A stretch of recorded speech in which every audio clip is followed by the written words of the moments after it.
Cincinnati won the toss. They deferred. Kansas City will receive.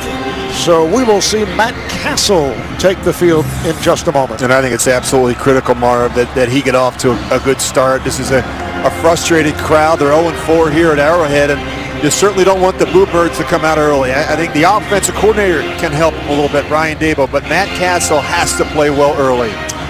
It'll be Sean Drone, first-year man out of North Carolina, back deep for Kansas City. Bobbled a kickoff Monday night in Pittsburgh, which led to a seat on the bench. And this is Mike Nugent, the 8-year man from Ohio State, getting ready to kick it away for the Bengals.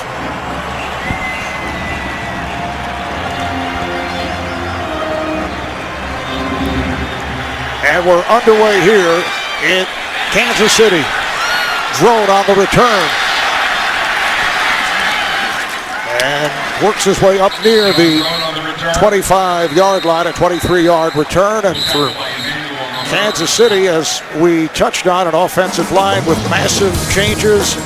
Russ Hochstein moving to center for Ryan Lilja. Backs and receivers, Steve Breston. They started for the injured John Baldwin. And Kansas City with that record of 1 up and 8 down. Starting from the 24-yard line, the running back is Jamal Charles. Charles, and he's smothered across the 25, picked up a yard. Bengals with that dominant front four with Pro Bowler Geno Atkins leading the way with 7 sacks. The linebackers, Ray Maualuga, involved in 13 tackles last week against the Giants, a sparkling game. And the secondary, Matt Castle, saying he has great respect for Leon Hall, the 6-year man out of Michigan. Set white 20. What's up? Once again, it is Charles cutting to the outside. And he's bumped out by Adam Pac-Man Jones. He picked up 5 on the play.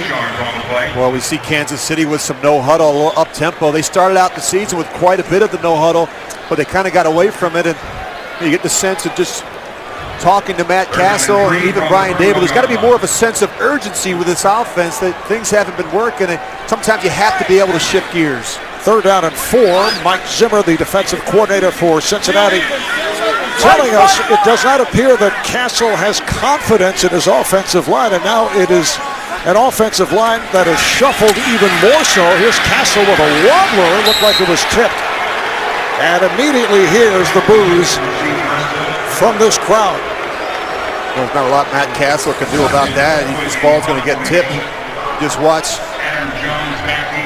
Right there, Geno Atkins gets that right hand up, and pretty good protection. They kept the tight end in, and 7-man protection allowed Matt Castle to set his feet.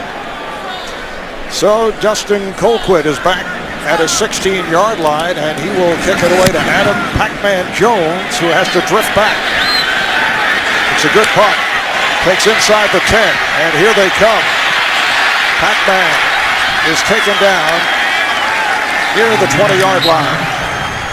Corey Greenwood on the stop, a 61-yard punt and an 11-yard return. Flag is down, and we'll hear from the referee, Gene Steratore.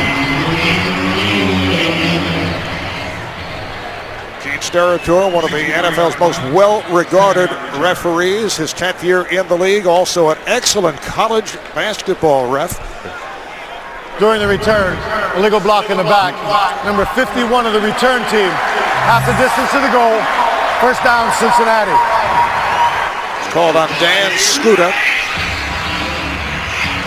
And here is Andy Dalton ready to go, coming off his terrific game last week against the Giants. Yeah, I think so much has been made about his arm strength or lack thereof. I just don't believe it's a factor when you watch him play, and I think a big reason why is because he does a really good job anticipating getting the ball out quick. No question he can make all the throws. I really believe sometimes arm strength can be overrated. Then Jarvis Green Ellis, the running back. Play action off the punt. Oh, nice one-handed catch by Sanu. And he brings across the 15-yard line. 8-yard pickup on that pass play. A look at the Bengals offense up front. Left tackle Andrew Whitworth dealing with the dangerous Tamba Hali. Wideout A.J. Green having a sensational season with at least one touchdown reception in 8 straight games. Bengals looking at a 2nd down and 2. And you can see Dalton making plays at the line, making changes at the line. The flip to Green Ellis. Has the 1st down and some additional yardage. Goes for 11. It was Jay Gruden telling us yesterday, when we get a 4 or 5 yard run, it's a high five for everyone. Absolutely. They've not had a lot of explosive runs with Ben Jarvis, Green Ellis, and they've had to kind of manufacture some things in the running game, but they feel it's getting better here the last couple weeks. And they're in the no huddle. Here is Green Ellis again. Ben Jarvis, Green Ellis, the one-time New England Patriot. Spent 4 years with the Patriots, a solid short yardage and red zone back. Yeah, and a good look at Jay Gruden, the offensive coordinator. He was concerned a little bit about the crowd noise. Very curious to see how they start here. And of course, they started in some no huddle. The crowd's not been a huge factor here. The Chiefs have struggled at home. We mentioned 0-4, but you always want, if you're a visiting team, you want to get off to a fast start and take this crowd out of it.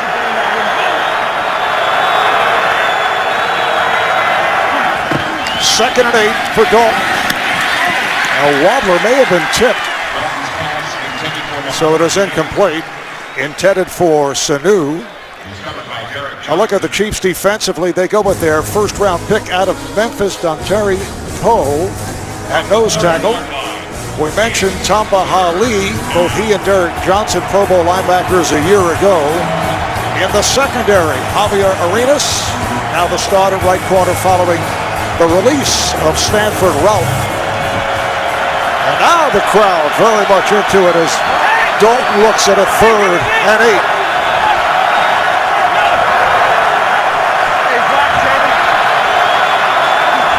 Low snap. And Dalton takes a hit and his pass overthrown, intended for Jermaine Gresham. Last week, his first 5 passes went at A.J. Green, who has some favorable matchups with a couple of corners who go 5'9", but he has not looked for Green at this point. The one thing Kansas City can do is rush the passer. They've got 2 very good rushers, in Tamba Hali, of course, and Justin Houston, and that's going to be a challenge, I think, for that Cincinnati offensive line. Here is Kevin Huber back at his 15-yard line. Javier Arenas back for the punt. Arenas is tripped up near the 25. 57-yard punt, 12-yard return. Back comes Matt Castle and the Chiefs. They'll be back on offense. They're back here in Kansas City. You see that stat there, no opening drive touchdowns in the last 27 games. We talk about the importance of starting fast. It's been a problem for Kansas City going back a couple seasons. And on play action, Castle completes to the tight end, Tony Moriarty, for a 1st down. That's a 22-yard pickup. Now, until last week at Pittsburgh, the Chiefs had not led at all in regulation. Moriarty on the nice thrown pass by Castle. Kansas City actually led the Steelers 10-0 at one point, their first lead in regulation all season long. This is Jamal Charles to the outside and then out of bounds. Another Chiefs 1st down, run out by the corner, Nate Clements. It's a 17-yard run. Well, you're going to watch. He's going to just break this run outside, but they don't do a good job containing the end man on the line of scrimmage. Nice job blocking there by Albert. Burfict takes a poor angle. The one thing you can't give Jamal Charles is a crease in your defense. Another 1st down on the draw. Charles is bottled up. Picked up a couple. Wallace Gilbury able to make the stop. Marvin Lewis, the head coach of the Cincinnati Bengals, coming off the convincing win over the Giants last week, was asked about a possibility of a letdown here this afternoon. He said, how can a 4-5 team have a letdown? Yeah, they're just trying to stack some wins together. I mean, just to play better than you did last week, and that's the challenge, I think, for this young Cincinnati team. 2nd and 8, 3 wideouts for the Chiefs.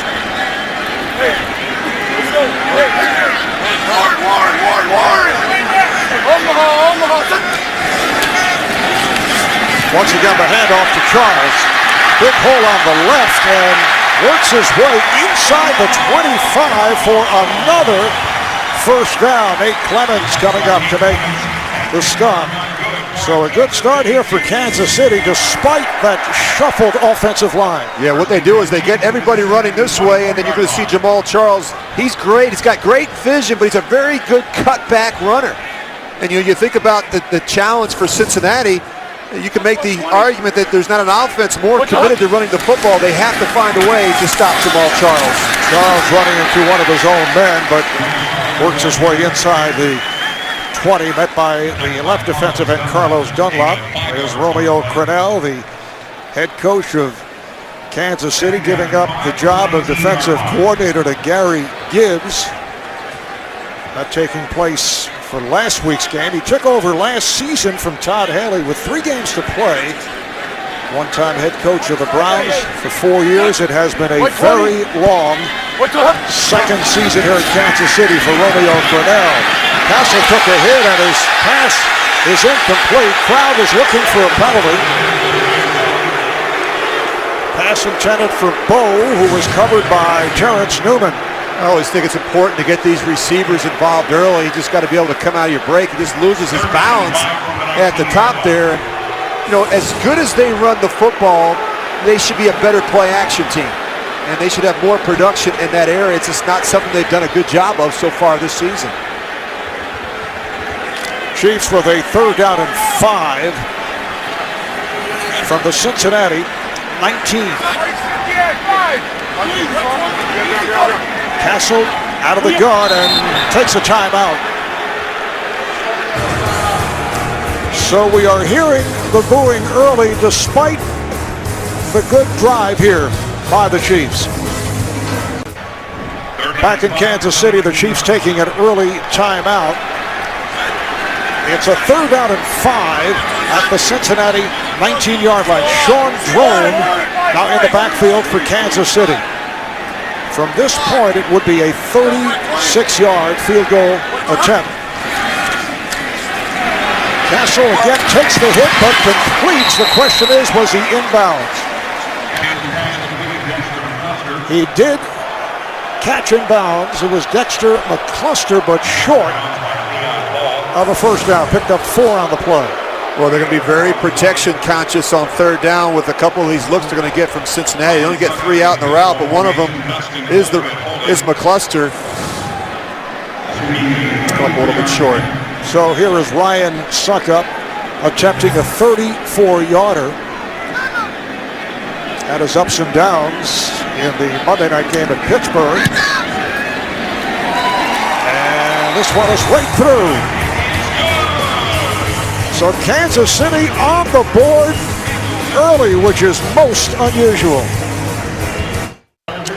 I look at A.J. Green, one of the great receivers in the NFL, only a 2nd year out of Georgia, 58 catches, 9 touchdowns. Yeah, you look at the height advantage here. You got A.J. Green and Mohamed Sanu. You got smaller corners and Flowers and Arenas, and you have to have a plan for how you're going to handle a guy like A.J. Green in particular, and I think you're going to see a lot of double coverage. I think you'll see some safety help over the top to help these smaller corners. And Rich, on that first possession, Dalton was not looking for A.J. Green. We'll see what happens here. Brandon Tate is back as the deep man. That's Ryan Suckup getting set to kick it off. Tate at his goal line. And it is a line drive kick. Tate hesitated, but decides to run it out. A little stutter step across the 20-yard line, a 27-yard return by Tate. Brandon Seiler makes the stop, so A.J. Green, Andy Dalton will go to work when we come back. Back in Kansas City, look at the Chiefs Hall of Fame. Rich, I know you have good memories of your 4 years here as a member of the Kansas City Chiefs. So many great players, and I was fortunate to play on some great teams with a great coach in Marty Schottenheimer. Green Ellis running to his left, where he is stopped by Patoatia. lost a yard on the play. Hey, to get the latest news, analysis, and predictions from Pat Kerwin, Pete Prisco, and other CBS sports experts, watch Pro Football 360 live. It's weekdays at 3 p.m. Eastern or on demand at cbssports.com/ProFootball360. And Jarvis Green Ellis, the lone running back. Andy Dalton works out of the shotgun.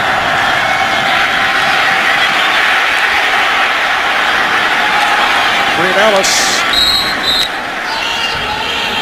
stopped this time by the inside linebacker Derek Johnson, who's been playing very well. 7-yard pickup. It'll set up a 3rd down and 3. Yeah, Andy Dalton's going to have to be able to step up in the pocket. You got Tamba Hali and Justin Houston coming off the edges, and that's going to be important. He's going to have to be able to step up inside where he's got better protection. Little shovel pass from Dalton to Green Ellis. Now Brian Leonard, 6-year man out of Rutgers, has come on for Green Ellis.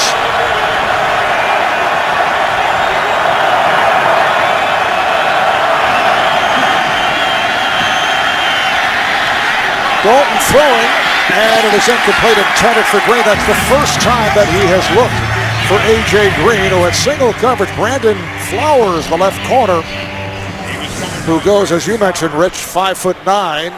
Really no surprise. When he sees this single high safety, he's going to take the matchup on A.J. Green. A.J. Green's got to give him a little bit more room on the sidelines, and Andy's got to make a better throw. But when they have one-on-one coverage, as we talked about in the open, he's going to find A.J. Green. Second punt for Kevin Huber. Javier Arenas back in his claw, and it's a fake, and it works. Cedric Pearman.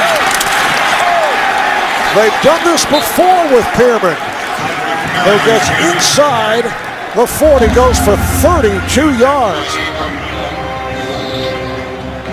Well executed, a direct snap to the up back. You're going to see Pearman right here. Here's where the ball goes, and he just takes off around the left edge.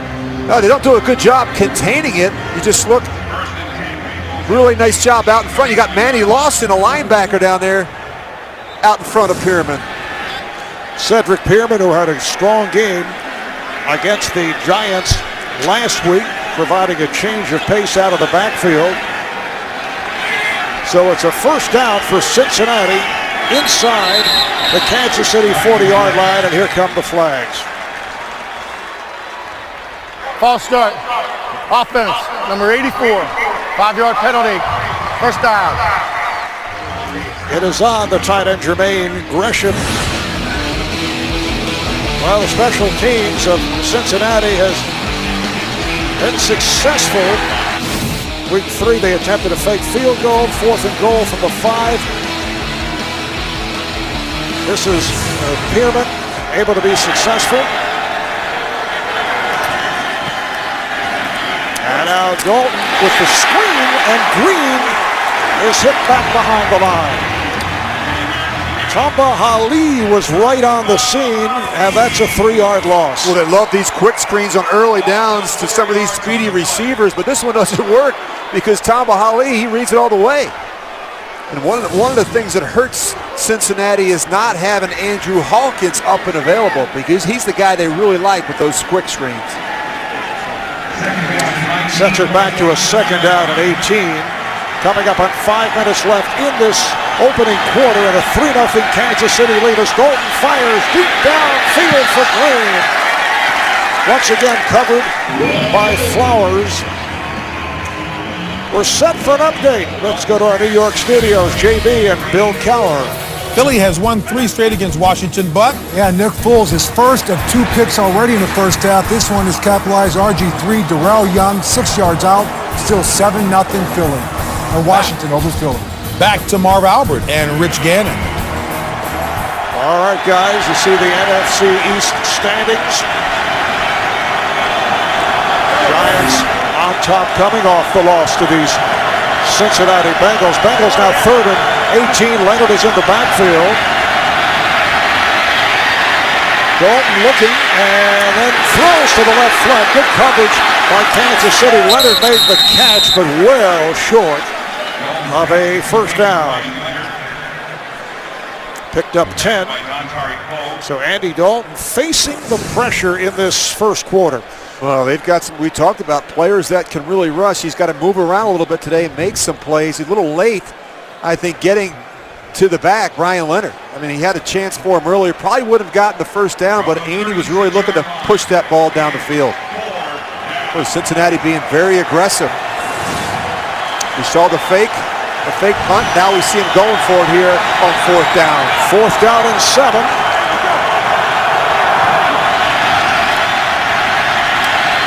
Dalton again could not find anyone, but he will pick up the first down. Had a lot of space running left and ran it for 11. First down for the Bengals. Really nice job here by Andy Dalton. It's going to be man-to-man coverage across the board, and so as soon as he sees that, he's looking for the open receiver, but everyone's got their backs turned, and nobody feels Andy Dalton slip out. Really nice recognition by Andy Dalton. First down at the 25-yard line. A handoff to Green Ellis. Trying to bang it off right guard. Derek Johnson was right there. 3-yard advance for Green Ellis. Cincinnati at 4-5. They won 3 of their first 4 after being blown out by the Ravens in their opening game, then lost 4 straight to Miami, Cleveland, Pittsburgh, and Denver, followed by the win last week at home over the Giants. Now it's Green Ellis and Presley in the backfield. They're lined up in the offset eye. Dalton over the middle has the wide open receiver. It is Gresham reaching down to the 5-yard line. It'll be first and goal for the Bengals. Justin Houston able to make the tackle, and that's good for 18. Well, if you're going to get so much double coverage on the outside, Andy Dalton's got to be able to work in the middle of the field. This one actually gets tipped. Nice job by the Pro Bowler Gresham, just holding on. But I think that's really where Kansas City can be vulnerable. They're so concerned about trying to stop the receivers, A.J. Green and Brandon Tate and Mohamed Sanu, that I think there's some opportunities to work inside against that Kansas City defense. Double tight end for the Bengals. Their 11th play of the drive. It started back at the 22-yard line. Short set. Here's the throw. A.J. Green with the catch. Touchdown, Cincinnati. Good job, A.J. He's able to play that far side, staying in bounds for the score. Well, great concentration by A.J. Green, and this is actually, this is double coverage. Arenas has help over the top, but A.J. just beats him right at the line of scrimmage. He's going to reach out with one hand. Now, does he get both feet in bounds? I think he does. You know, he's got help there from Kendrick Lewis, the safety. He's got to be more aggressive at the line of scrimmage. You can't let A.J. Green get up on you and get a clean release. Now, that'll be a booth review. That is what they're waiting for. If it holds up, it's a 9th straight game with at least 1 touchdown, and yes, it is called a touchdown. 9 straight, which is a Cincinnati franchise record, passing by T.J. Hushmanzada. The extra point by Nugent to give Cincinnati a 7-3 lead. Another look, Dalton to Green, which has been a familiar story the last couple of weeks. Bengals with 11 plays, 78 yards. They had the ball for 5 minutes and 40 seconds, capped off by that 4-yard touchdown pass and a beautiful job by A.J. Green to stay in bounds. For Green, overall his 10th touchdown of the season, and he makes it 9 straight games with 1 touchdown or more. Sean Drone lets it go, so they'll bring it out to the 20-yard line. Now, last week, Phil Simms questioned whether Eli Manning was an elite quarterback. That made some news, particularly in the New York area. This week, it's Luck versus Brady in the spotlight on NFL Monday QB tomorrow, 6:30 Eastern, only on CBS Sports Network, 24-hour home of CBS Sports. So Phil will be on hand along with Rich Gannon, Steve Berline. You could bet some heads turned, Marvin, in New York when Phil Simms said that Eli Manning was not, in fact, an elite quarterback. He's not played like one, certainly the last month. I don't know who came up with the category of elite quarterback, and what that's about is Jamal Charles. Well, it changes bangs all off the the left time. side. I mean, it's, and I think that's what Phil's point was, is that, you look at Eli Manning. Yeah, he's won 2 Super Bowls. He's been an MVP, but over the last 4 or 5 weeks, he's not played like an elite quarterback. I think that's really what Phil was trying to convey.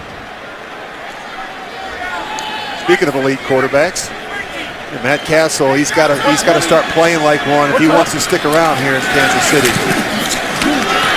And Castle, I don't know if that'll be ruled a fumble or a forward pass. Was his arm moving forward? This will have to be determined.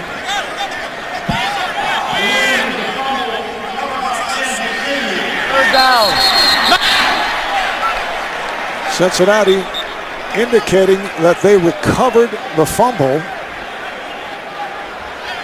And we're waiting for the official word. You just look at Geno Atkins. He's coming from the right. I think that ball is out before the hand starts moving forward. And apparently Kansas City recovered the fumble. So it was ruled a fumble and recovered by Kansas City. And it's a 3rd down and 8. Now Castle in trouble again. And down he goes. He is sacked by Geno Atkins. But a flag has been thrown. Well, without question, you look at the strength of this Cincinnati defense. It's their defensive line. I mean, Atkins and Pecco are a handful inside, and you got a trio of ends, and Johnson, Dunlap, and Gathers who can all rush the passer with speed off the edge. And a patchwork offensive line in Kansas City. Pocket, holding defense number 23. 5-yard penalty results in a first down.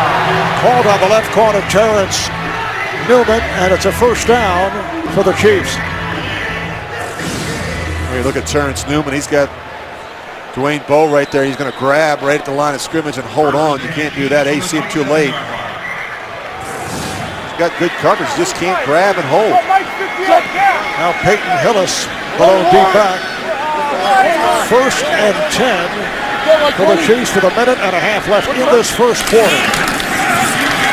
Hillis barrels his way through.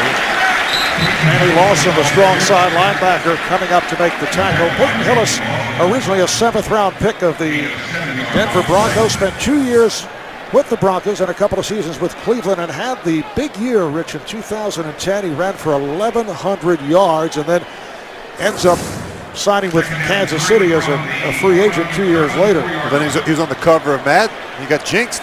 The problem with Peyton Hillis is he can't stay healthy. But when he is healthy, he can be a nice change-up back for Jamal Charles. On 2nd and 4, it is Hillis once again, and he coughed it up. He fumbled. Cincinnati saying they recovered, and they have.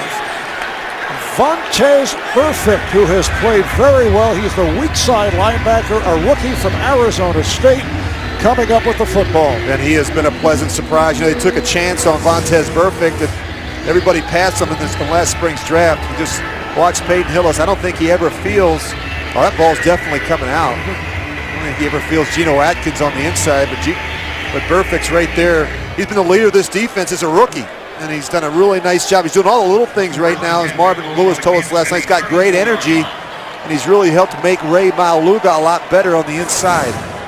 Player who was not drafted. Marvin Lewis said there was some immaturity problems, a lot of personal fouls in his college days at Arizona State. But as you mentioned, they took a shot, and he has paid off. This is Green Ellis. He runs hard, gets inside the 30-yard line, picks up 6. Good start for Ben Jarvis, Green Ellis. Well, you look at the Chiefs, 31 turnovers. That's unheard of around these parts. And, it's not just one person, although Matt Castle has accounted for a lot of them. And we talked to Romeo Crennel on Friday about it. He says, we've tried about everything. We've done everything we possibly can to try and get this turnover situation cleaned up. 2nd down and 5. Again, Green Ellis smashing his way. And this time he is stopped as time runs out in this first quarter. Picked up 3 on the play. Turnover differential coming into today for Kansas City, -20. last in the NFL. 1 quarter complete. Bengals have a 7-3 lead over the Chiefs. We'll return to Kansas City after these words. You're watching the NFL on CBS. Kansas City fans obviously do not want to be seen making a statement about the Chiefs, who have had a disastrous season, 1-8, 6 straight losses. They have actually, going back to last year, lost 16 of their last 19. Trailing here 7-3 as the second quarter gets underway in Cincinnati with a 3rd down and 2. Brian Leonard returns to the backfield. The ball on the Kansas City 27.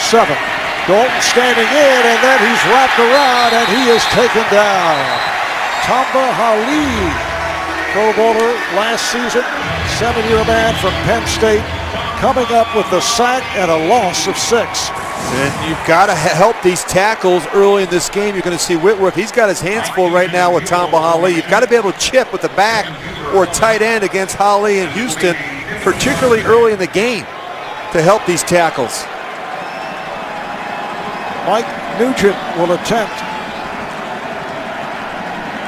a 50-yard field goal. It is no good. His career-long 54 twice as a member of the Jets, not able to hit from 50. So the ball will go back to Kansas City.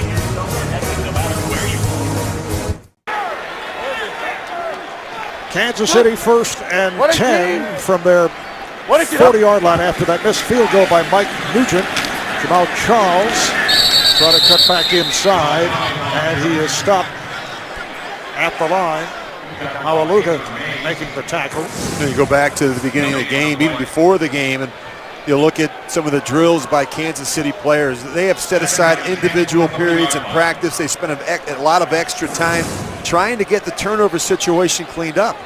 And now what Romeo Crennel has reverted to is just to take the player out of the game. He said, if they turn it over, I'm going to take them out. I mean, I think the message has gotten through to the players, but again, it's not been one player. Everyone has had a role in it.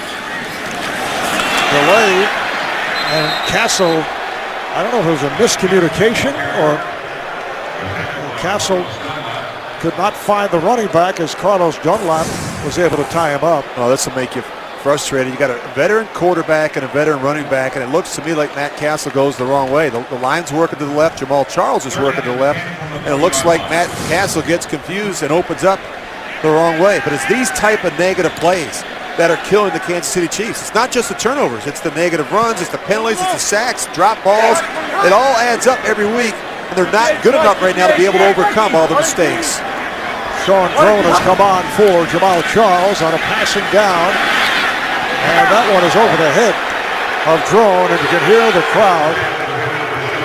Matt Castle making his 3rd straight start. Brady Quinn was the fill-in starter for 1 game, then was given a permanent job, but was knocked out of his 2nd start against the Raiders.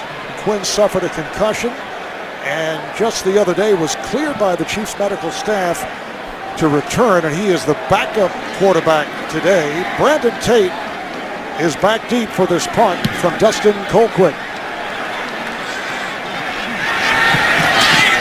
Tate just steps out of bounds. 44-yard punt.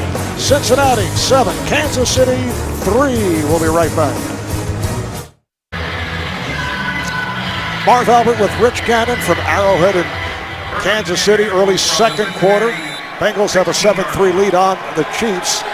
And Cincinnati back to the offense. Andy Dalton, 6 completions to this point to 5 different receivers, 6 of 10.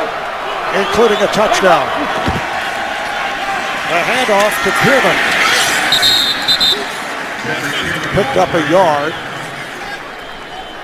You're talking about changes along the Chiefs offensive line. How about the Bengals offensive line? Trevor Robinson, he makes his 3rd start for Jeff Fain. And that's a 3rd different center they've had this year. And so you got a rookie there, and then you've got another rookie alongside him at the right guard position, and Zeitler, and of course a 2nd-year player in Clint Bowling inside. So it's a very young group inside, And they're going to have to play really, really well today against this Kansas City defense.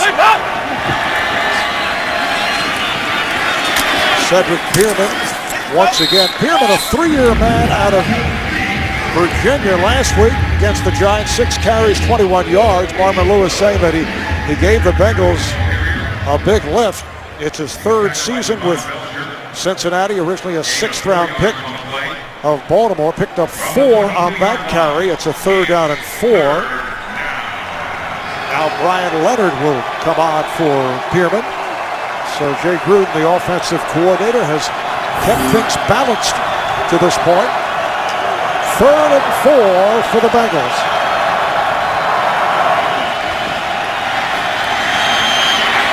Well, running it to the left flat, intended for the tight end Gresham. 3 and out for Cincinnati. Like Jermaine Gresham and Eric Berry, the strong safety, having words. You just look right down inside. See the push at the top of the route, and that's what Eric Berry's complaining about. The Pro Bowler pushing off on Eric Berry. He doesn't like it. Javier Arenas, 3-year man from Alabama, back for the punt from Huber.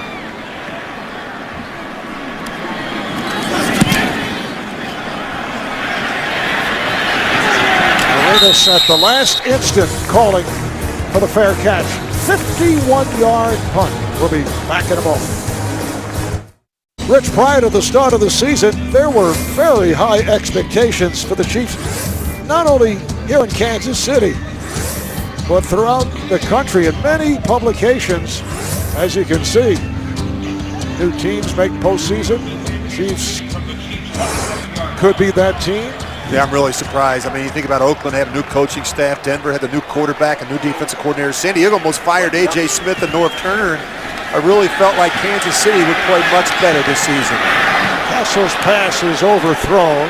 Intended for the tight end, Moeaki. And, you know, you mentioned Moeaki, Jamal Charles, Eric Berry, all missed the majority of last season with knee injuries. They were all coming back. And, you know, Romeo Crennel finished the season so strong last year. I thought they would carry some of that momentum into the offseason program. But they just got off to an awful start. And the turnovers were a big problem, and they just have never been able to get it turned around. And now they find themselves at 1-8. This is Charles trying to make the turn. Good job by the Bengals stringing him out, and Aloha makes the move to get him out of bounds.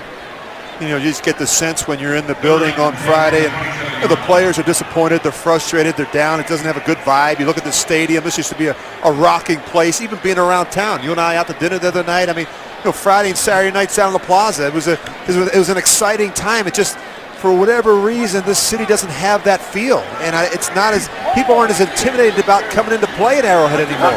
That's what they've got to fix. They're 0-4 at home. They've got to find a way to win once they get at home. This is thrown on the screen, and he is stopped back behind the line, stopped by Pac-Man Jones.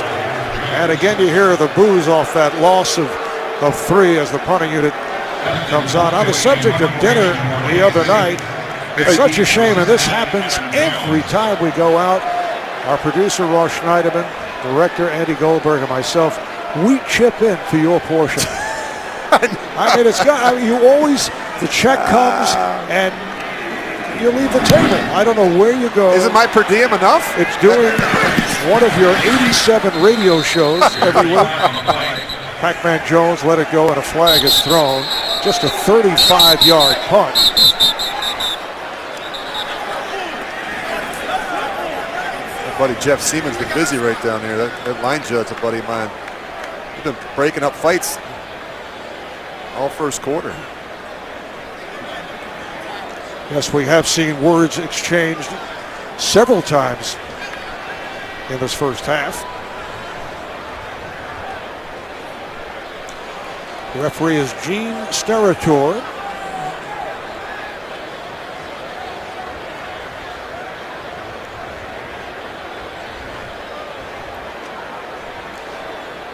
member of the kicking team, voluntarily out of bounds on the punt. Number 20, that 5-yard penalty will be added to the end of the kick. First down, Cincinnati. Timeout. Called on Sean Drone.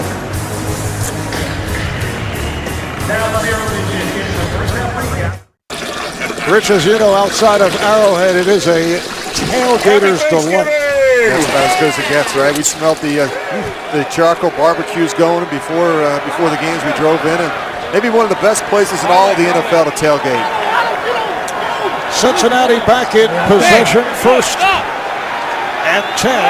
They have a 7-3 lead, 5 minutes gone by in the second. And Dalton fires one deep downfield. It is caught by A.J. Green, doing it against double coverage, and a flag is down. Well, they do a nice job here. First moving the pocket a little bit, changing Andy Dalton's launch point. If it holds up, it's a 40-yard pass play. Personal foul. Unnecessary roughness. Hit on a defenseless receiver, number 27. Penalties half the distance to the goal. First down.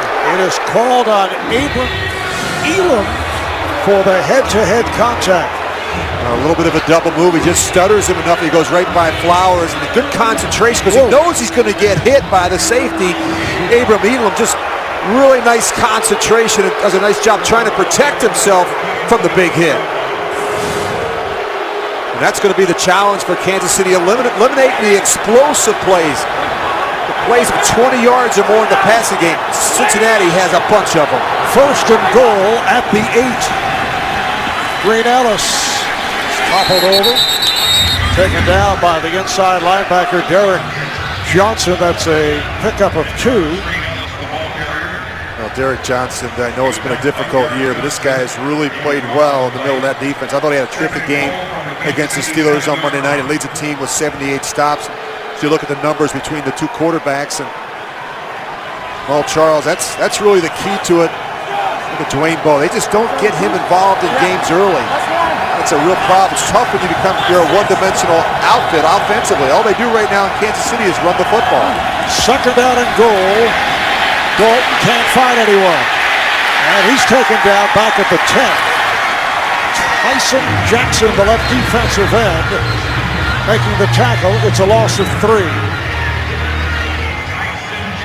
Well, you can see Cincinnati's already having some problems now protecting Andy Dalton. And he's having to step up because Andrew Whitworth is really struggling right now with Tamba Hali. They're going to have to start helping Whitworth, the left tackle, with Hali, because now that's making Andy Dalton having to step up inside where you've got Dontari Poe and Tyson Jackson. Bengals go with 5 wideouts. They're without the injured Andrew Hawkins, an important player for the Bengals. He's back home, sitting it out. Completed to the tight end, Gresham battling his way for the goal line, and he's in. Touchdown. Jermaine Gresham refusing to go down. Cincinnati extends to a 13-3 lead. Well, this is just a mismatch in terms of the size. Eric Berry's 6 foot, about 205 pounds, and you got Gresham, the tight end, who's all of 6'5", 265 pounds. And he's just going to carry these smaller safeties right into the end zone.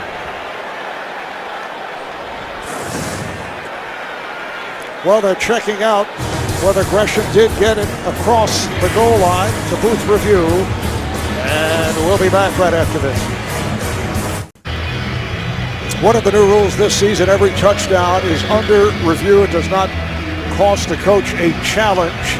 And the question regarding this play by Jermaine Gresham, yeah, I think was he down? I think he's going to come just a little bit short. I don't think that ball's over the goal line. We looked at it from a couple different angles. I think he's going to have the ball just inside the 1-yard line. Boy, great effort, though, by Jermaine Gresham. Look at just push and keep moving those legs. But you see, right when the knee comes down, you got to assume that that ball was a little bit further behind the line. After review, it has been determined that the runner was down short of the goal line. The ball will be placed just inside the 1-yard line on the hash mark nearest Cincinnati's bench. It will be 4th and goal, and we will start the clock on the ready for play. Gene is very specific. I just said that, Gene. Well, yeah, I Number love 74 is reporting eligible on the play. Number 74. That is Dennis Rowland, number 74, coming in as a second tight end. I love the fact that Marvin Lewis is being aggressive. It is a 4th and goal. They have Green Ellis and the fullback Chris Presley lined up in the eye. Look at all that girth on the right side of that offensive line. Here's the play fake, and Dalton runs in for the touchdown. Beautifully done by the Bengals.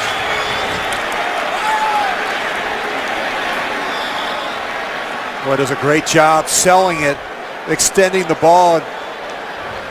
We were fooled up here in the booth. A lot of us thought it was going to go up top, but look at him sell it. Watch him extend the ball. He turns back, and now what he does is he seals the end, and they can't make that play. And this Edgar Jones has got his eyes in the wrong place. He's got his eyes on the back and not on the quarterback. He has to contain. He's responsible for that boot. Mike Nugent with the extra point attempt.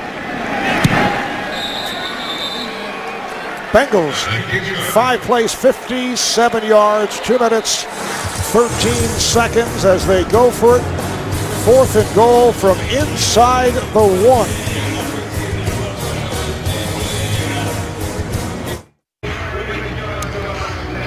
A reminder coming up on the Verizon halftime report.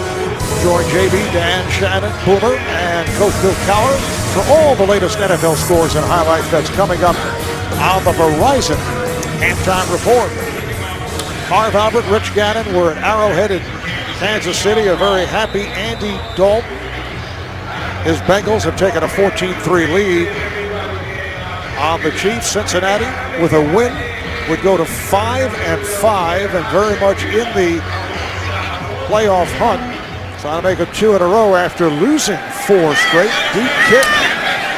And Rowe decides to run it out.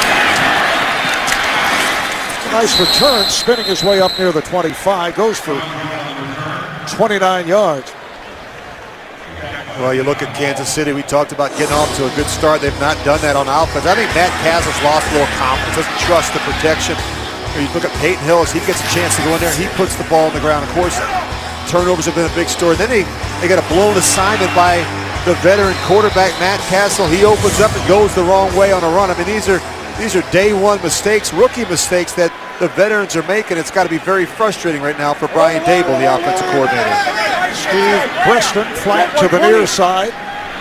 Jamal Charles, the running back. Here's the play fake. Castle able to stand in, goes short range, has Charles in the open field. Picks up the first down. Run out across the 40-yard line by the combination of Burfict and Jones. You know, as much as I like Jamal Charles, Marv, you and I have been talking about this all year. The one thing that drives me crazy about this guy is he comes off the field too often.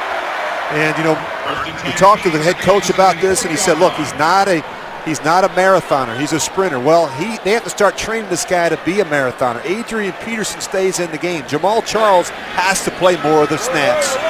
That was a 16-yard pickup and a first down for Kansas City from their 40. Play fake. Castle throwing deep down the right side. Oh, the attempted catch made by Bowe. Crowd looking for an interference on the coverage. Terrence Newman, the left corner, was right there leaping along with Bowe. But at least they're taking shots. I mean, that's what they have to do. You know, they've got to be able to make this defensive backfield play a little bit today. And I think it's so hard. It's tough to win when you're one-dimensional. And that's what they are right now. They're a team that can run it, but they don't have a lot of confidence or production through the air. And that shrinks the field. That makes it so much easier for Mike Zimmer, the Bengals defensive coordinator, to call a game when you're not worried about someone running by you in the secondary. Bowe looking for his first reception of the day. Jamal Charles, Nate Eachus in the backfield again. Castle to throw. It's caught at the far side. Preston had it and then not able to hang on. Well, Steve Preston was a healthy scratch last week. He's not played a lot of snaps, just 6 catches coming into today's game. He pushes off a little bit at the top, but he just can't squeeze it and hold on at the end of that route. Last season, Breston 61 receptions, picking up first downs on 65% of his catches. It's a second year with Kansas City after 4 years with Arizona. John Baldwin, the 2-year man from Pittsburgh, had been started, but he's out with an injury. Now Kansas City with 3 wide receivers. There's the screen. Charles, nowhere to go.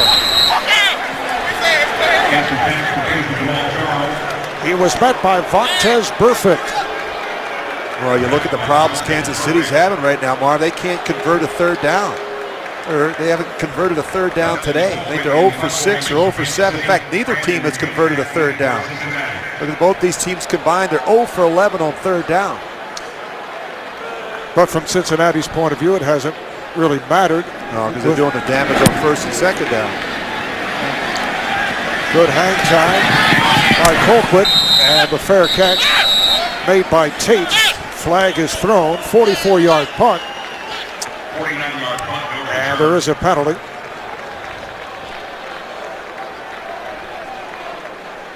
So we will hear the word from Gene Steratore, from a family of officials, incidentally. Member of the kicking team, voluntary out of bounds, number 22. 5-yard penalty will be added to the end of the kick. First down, Cincinnati. It's called on Dexter McCluster. Well, tomorrow, Small Town Boys meet 2 Broke Girls. Catch a new episode. That's tomorrow, only CBS. Talking about Gene Steratore, his older brother Tony is a back judge in the NFL, and his dad Gene was a college football and basketball official. Doesn't Gene do some college basketball as well? Yeah. I think he does. Worked a number of Multi-talented. major NCAA Division I games. So Cincinnati back to the offense. Green Ellis finding a hole and goes for 7. Tamba Hali is there to make the stop. Well, we keep mentioning Tamba Hali's name. I mean, there's some real talent on this defense, especially at the linebacker position. Tamba Hali and Derek Johnson and Justin Houston. You throw in 2 very good young safeties, especially Eric Berry. It's the defensive line, in my opinion, Marv, that has underperformed. This group inside has to play better. Second down and 3. Green Ellis.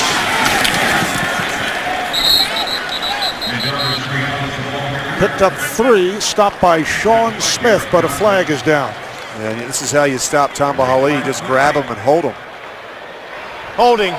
Offense, number 80. 10-yard penalty. Replay, second down. It's on the backup tight end, Orson Charles. Yeah, this isn't even a hold. This is a takedown. You just watch him right here in the middle of your screen. He's just going to grab him and throw him right to the ground. Why would you do that? The play is going away from you.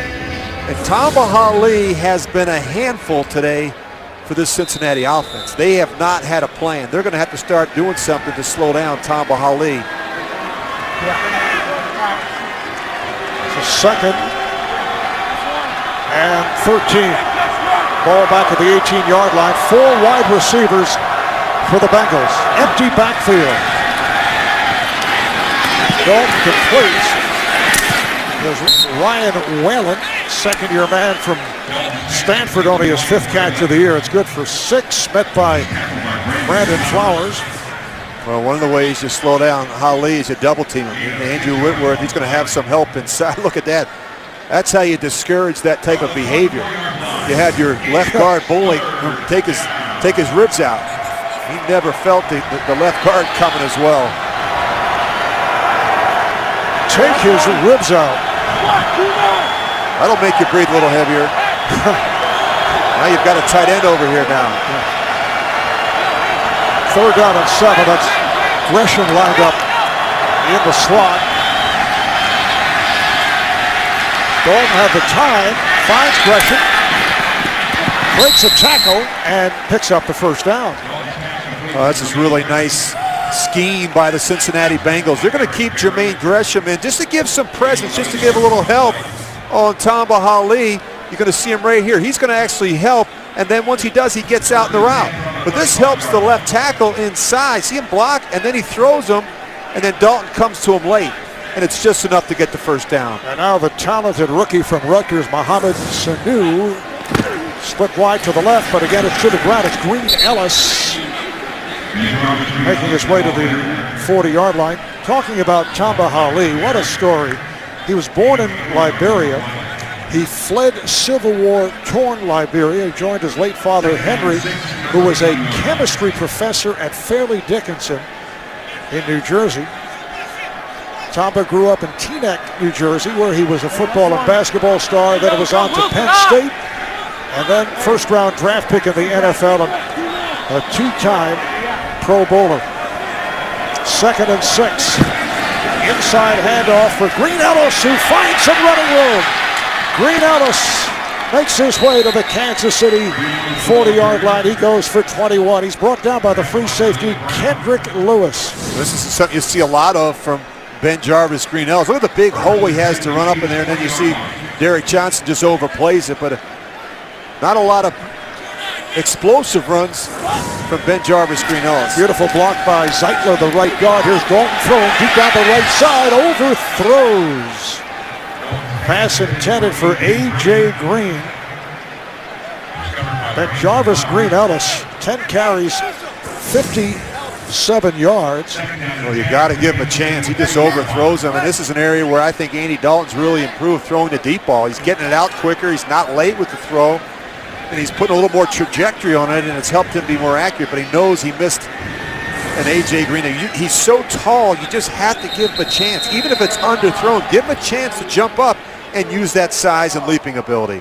Timeout is taken by the Bengals. First timeout that they have called. Well, in honor of Veterans Day, for every point scored during the NFL's 32 Salute to Service games, the league will donate $100 to each of its non-profit partners, the Pat Tillman Foundation, USO, and Wounded Warrior Project. To join the salute and learn more, visit NFL.com/salute. Before today's game, that's retired 4-star General Richard Myers, who was honored by the Chiefs as one of its top 50 Kansas citizens. 2 minutes, 44 seconds to play in this first half here at Arrowhead. Bengals leading the Chiefs 14-3. Cedric Pearman has come on at running back. Green is to the right, Tate to the left. Pearman on a draw, spins away, breaks tackles, down to the 25. And another Cincinnati first down. Eric Berry finally got him out of bounds. An 18-yard run. What could have been a 4 or 5 yard run turns into an 18-yard run. Derek Johnson's going to miss a tackle. Someone inside misses a tackle. You got Kendrick Ellis miss a tackle. Poor tackling, poor fits by this Kansas City defense. First out of the 23-yard line, and again it's Pearman. This time, no gain on the play is Derek Johnson and Eric Berry. Combined on the tackle with 2 minutes remaining in this first half. The Bengals 14, the Chiefs 3. 2 minutes remaining here in Kansas City. First half, 2nd down and 10 for the Bengals at the Kansas City 23. 6 defensive backs for the Chiefs. Cedric Pearman is the running back. This is going to be a solid protection. They're going to keep 7 in and block. And a flag is down. False start. Offense number 77. 5-yard penalty. 2nd down. That is the left tackle, Andrew Whitworth, 2nd-round pick out of LSU, one of the top left tackles in the NFL. When you look at the offensive numbers today, look at that 6.5. Pretty good average there. Kansas City struggling a little bit, but Andy Dalton saw pressure. When they get to a 7-man protection and take a shot down the field. There's a fake handoff. And it's the tight end Gresham, but he coughed it up and then recovered. Gresham, one of Andy Dalton's favorite targets and 6'5", 260 pounds. Little pop pass, and you see here, Elam, he's going to have to learn to tackle Gresham down low. Very fortunate that Gresham was able to get that back, but they're trying to, Gresham's 265 pounds. They keep trying to tackle him up by the numbers. He'll lose that battle every time. Picked up 17 on the play. Green Ellis bouncing his way up the middle. Ben Jarvis, Green Ellis. It's been an outstanding first half for Ben Jarvis, Green Ellis. Anthony Toribio makes the stop. 11 carries, 62 yards now for Green Ellis. Remember, he had got 589 career combined rushes and receptions without a fumble. Then he fumbled earlier in the season against Washington. Here is Dalton throwing for the end zone. Intended for Brandon Tate. And a flag is thrown. Pass interference, defense. The foul occurred in the end zone. The ball will be placed at the 1-yard line. First and goal, Cincinnati. No number announced, but it was Jaleel Brown, the second-year player from Colorado who does not play the ball. Oh, he does everything right. Just at the end there, he doesn't do a good enough job turning around and finding the ball. And that's what happens sometimes with some of these younger cornerbacks. They have their back to the ball and they panic. So the football at the 1. First and goal at the 1-yard line. The Jarvis, Green Ellis. Touchdown, Cincinnati. Touchdown, Bengals. No, he hasn't reached pay dirt a lot this year, Ben Jarvis, Green Ellis, but 23 touchdowns the prior 2 seasons. He's always been a good red zone back. And that run was very indicative. I mean, there's no indecision here. He just takes one step. He's right downhill. Watch him, how physical he is here at the end. Good job squeezing that ball and getting it over the goal line. That is his 4th touchdown of the season.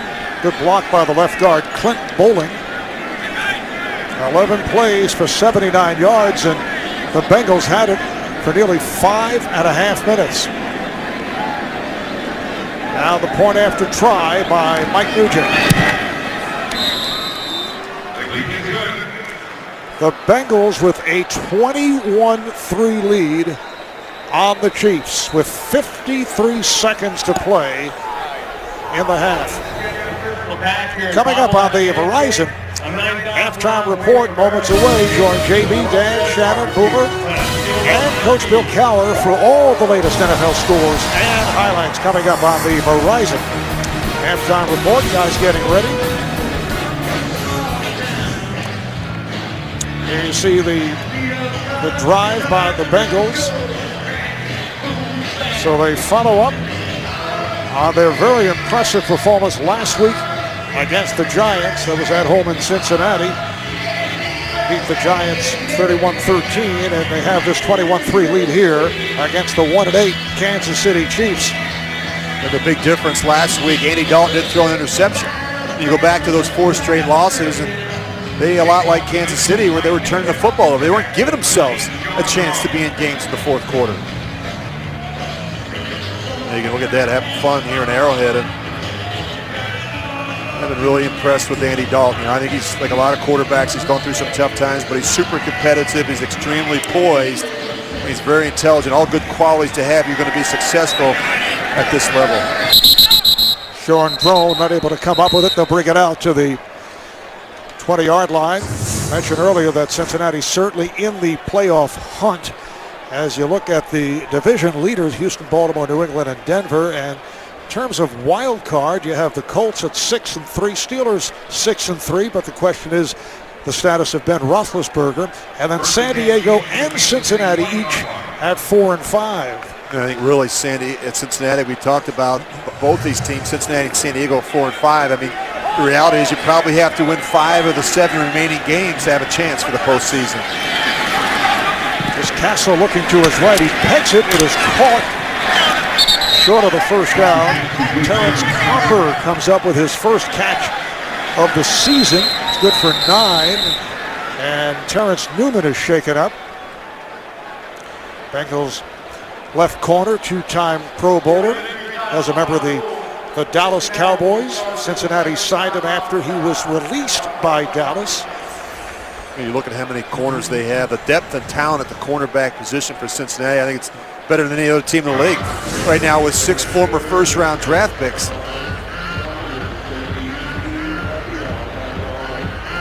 I think he rips his shirt. That's what he's all upset about. I think Vontaze Burfict hits him in the back.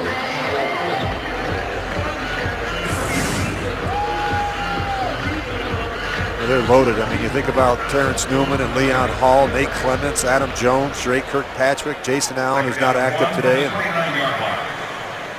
probably as deep and talented a group at cornerback position as there are in the league. And the rookie out of Alabama, Drake Kirkpatrick, has come on now for Newman.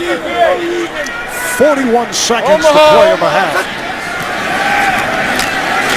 Charles, able to move the pile, has a first down, goes for 4. Timeout called by Kansas City.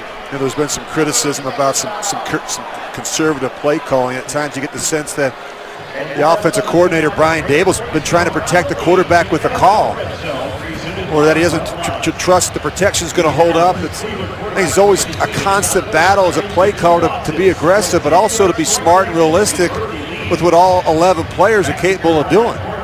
And right now, the quarterback's not playing with a lot of confidence. They've got changes along the offensive line. It's a kind of a juggling act, if you will, for Brian Dable, and it's not an easy position to be in. Rich, in your earlier days, were you ever with a team, not necessarily 1-8, but in this type of situation? Yeah, I have, and it's not fun. I mean, there's a lot of criticism, and there's a lot of people, players are questioning the coaching staff, questioning the system itself. Castle completed, and now they say incomplete. Charles with the catch and not able to hang on. And I've never been on a team with a losing record like this where the locker room's been any good. You know, it's tough. It's tough coming to work every day, and I think that's the challenge for Romeo Crennel and his staff, to keep this team inspired and motivated and continue to come in and work hard. Now, that's the one thing that he's been able to hang his hat on, is that this group has done it. It's not easy, but they can continue to come in and play hard. Look at the game last week against Pittsburgh. This team played well enough to win on the road. And Castle's pass, a floater, leaping catch made by the tight end, Moeaki, for a first down and more. The time running out. Good for 20. Kansas City does have 1 timeout left. And the ball is spiked by Castle to stop the clock with 13 seconds to go. Now this is a really nice play by Moeaki. Not an easy catch to make back across his body. Good concentration there. Nice job by Matt Castle. Give him a chance to make a play on the ball down the middle of the field. He had to throw that one a little bit high because there was some underneath coverage. We see Terrence Newman, who was shaken up a couple of plays back, is back on the field. He's made his return. Just 13 seconds to play in the half. Castle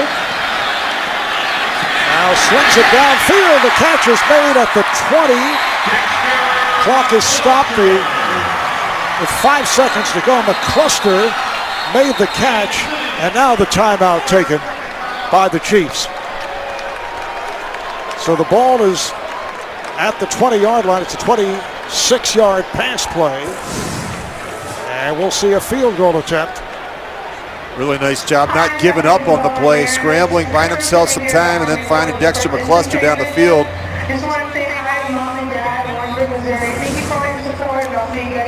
So here is Ryan Suckup looking for a 38-yarder. Hit from 34 early.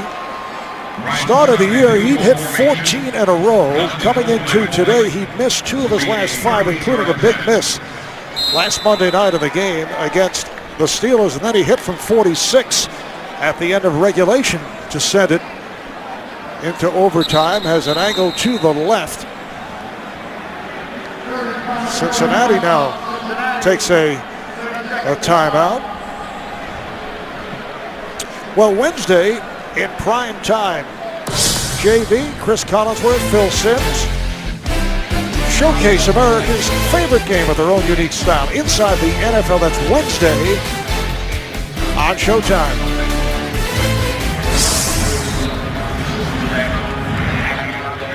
Now, was that a timeout call by Marvin Lewis to bother Ryan Suck up, or was there some No, it was a adjustment timeout. to Cincinnati? No, it was a timeout so we could get that promo in. You know, I didn't think of that. You are so TV geared these days.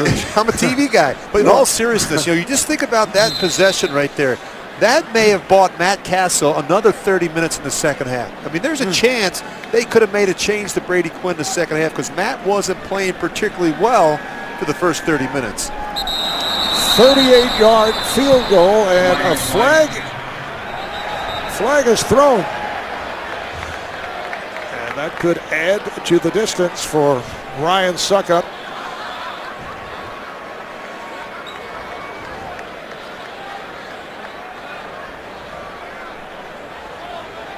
Neutral zone infraction. Defense number 93 was in the neutral zone, causing the offense to false start. 5-yard penalty, still first down. Now it's a favorable penalty for Kansas City. It's called on Michael Johnson of the Bengals.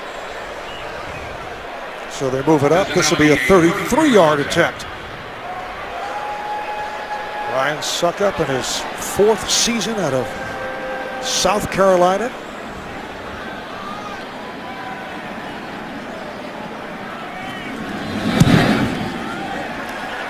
And he just does squeeze it through.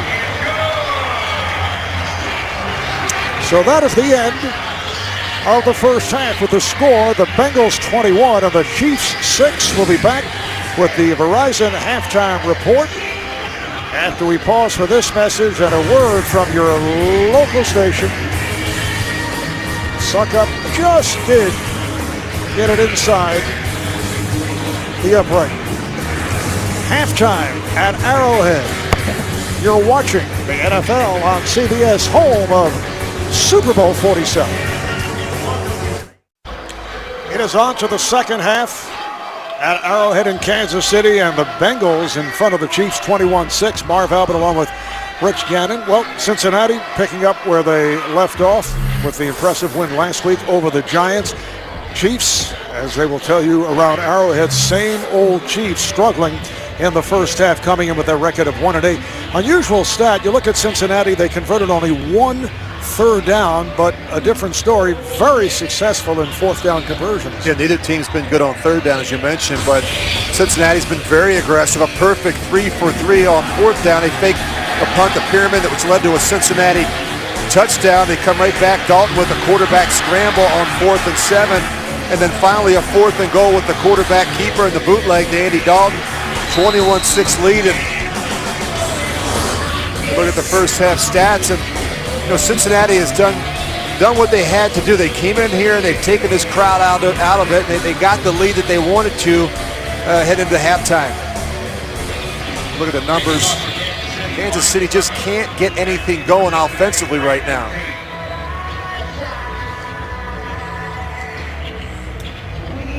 Kansas City will kick it off with Brandon Tate back as the deep man, and this is Ryan Suckup. And he pounds one out of the end zone to bring it out to the 20-yard line. Excellent first half for Andy Dalton, not the case for Matt Castle. Yeah, I think we're going to see a new quarterback. You see Matt Castle with his ball cap on. I think we're going to see Brady Quinn to start the second half. We saw him come out and warm up. He's got the helmet on, and just wasn't a very productive first half for Matt Castle. We talked about the struggles he's had, and the offense, they're just not moving. They're not scoring points, and Romeo's looking for a spark, and typically you get that when you replace the quarterback. Bengals start out from their 20. Toss to Green Ellis. Had an excellent first half. And Rich, as you have pointed out to us on a number of occasions during the halftime break, you were right out in front of the quarterback change with Quinn about to replace. Well, as a quarterback who's been on the hot Holding. seat in his Offense, number 74. 10-yard penalty. Replay, first down. That's on Dennis Rowland. As a quarterback, Marv, that's been on the hot seat, that knows what it's like to struggle a little bit, and I think that you get a sixth sense for when the head coach might make a change. And so You know, they just weren't moving the ball. Matt didn't look comfortable in the pocket. And you talked to Mike Zimmer last night. He said that the guy's lost confidence, doesn't quite trust the protection. He's afraid to make a mistake. And when he has to reset his feet, bad things happen. Brady Quinn is coming off a concussion, cleared by the Chiefs medical staff yesterday to dress for today's game. The tight end Gresham on the reception. It's a pickup of 5, met by Abram Elam. Boy, Jermaine Gresham's a good-looking tight end. I mean, he's big and strong. He's physically catches the ball well. And you think about the youth and talent on this Cincinnati offense. I've mentioned this before. Just one of 4 teams that have a quarterback, a wide receiver, and a tight end all make the Pro Bowl last season. And no shortage of talent. And the balance in play selection has continued. For Gresham, that was catch number 5 for 61 yards. And this one is batted down. That was a little obvious, wasn't it? And you see Andy Dalton with the hand signal to the receiver, and he got fooled. You see the end man on the line of scrimmage, Justin Houston. Now, Justin Smith can help there by being, Andre Smith can help by being a little more aggressive and firing out, but he may not have known that was going to be a quick throw to the right. It was kind of a hand signal between the quarterback and receiver. Well, Justin Houston, second-year man from Georgia, comes up with the stop, batting it down. 4 wideouts for the Bengals.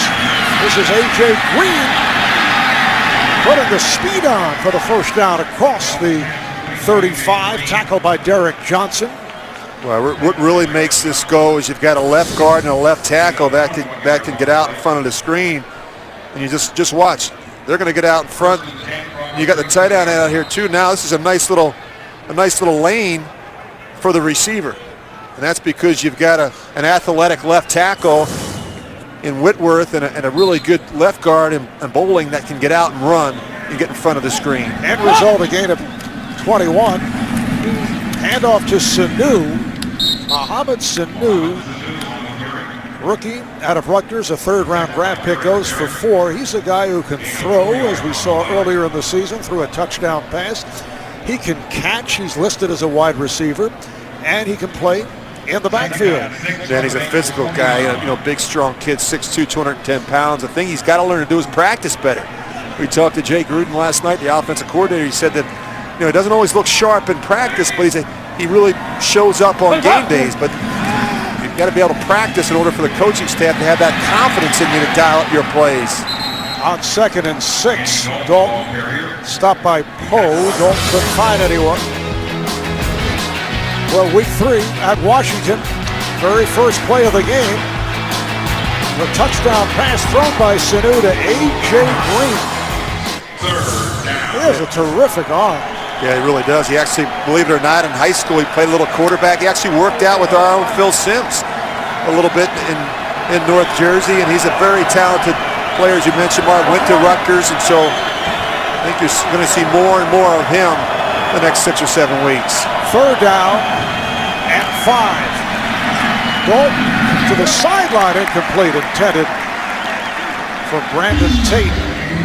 So the punting unit will check in. You mentioned offensive coordinator Jay Gruden telling us that Sanu is one of those guys who's not a good practice player. You just don't see his skills, but when the game starts, it's a different story. Do you recall any guys that were similar, where they just didn't show up in practice, but once the game started, different story? You know what? Usually those players don't last. I think it's one of the reasons why Sanu was buried on the depth chart behind guys like Brandon Tate and Andrew Hawkins and Armand Benz.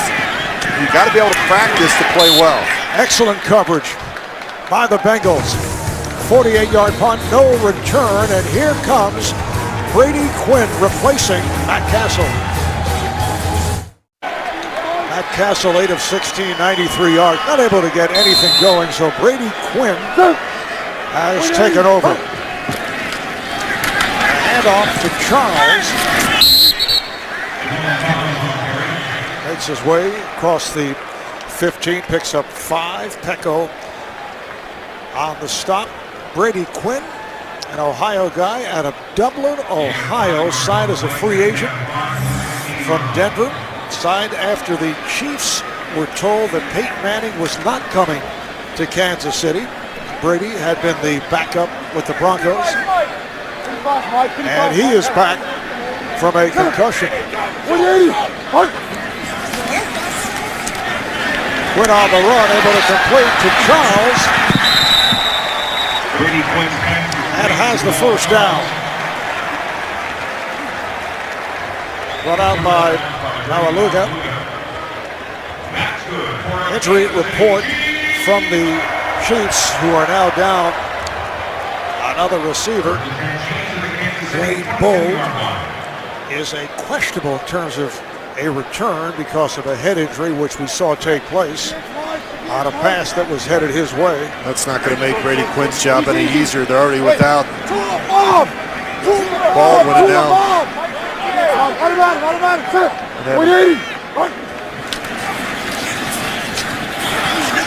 Charles with that hesitation move. Yet it's Pecco on the stop, just a yard for Jamal Charles. He's carried 11 times, 55 yards. He's not the biggest back, but he'll smack it up in there, and you just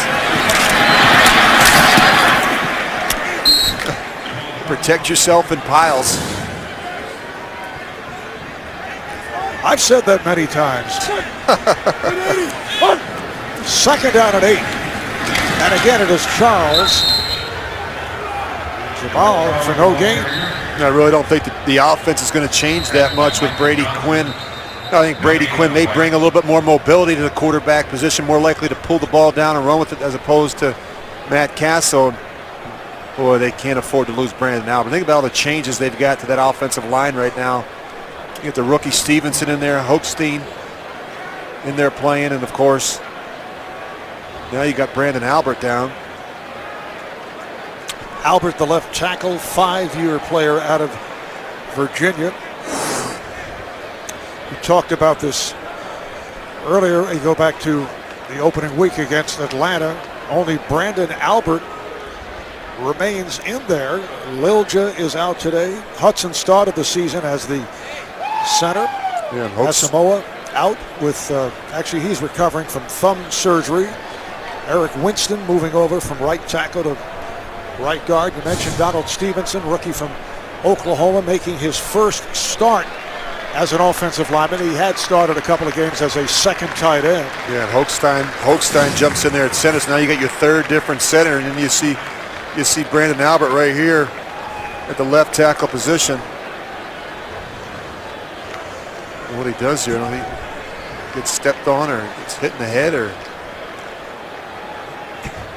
I think we could see him back in the game. How about more shuffling here? Stevenson moves to left tackle. Winston back to his normal position, right tackle. And Brian Madison, second-year player from Iowa, comes on at right guard. Know your offensive lineman. 3rd and 8. And the pass completed across the 35 to Terrence Copper, is getting some playing time because of that injury suffered by Bowl. Kirkpatrick on the stop, and a flag is down. Offside. Defense. Number 33. Penalty is declined. The result of the play. First down. So it's a 12-yard gain. You're going to see Terrence Copper here working on Dre Kirkpatrick. Nice job coming back to the football. Really good protection here, allows Brady Quinn to sit in there and take an extra hitch.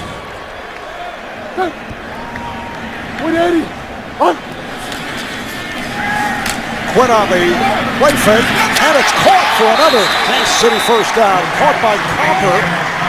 Copper had come into today. He's a 9-year man from East Carolina who's been primarily special teams without any catches. And for Copper, that's his 3rd reception. And watch Jamal Charles swell up here on the blitz pickup. He's got a block. Wow, that's a really nice block there on Vontaze Burfict.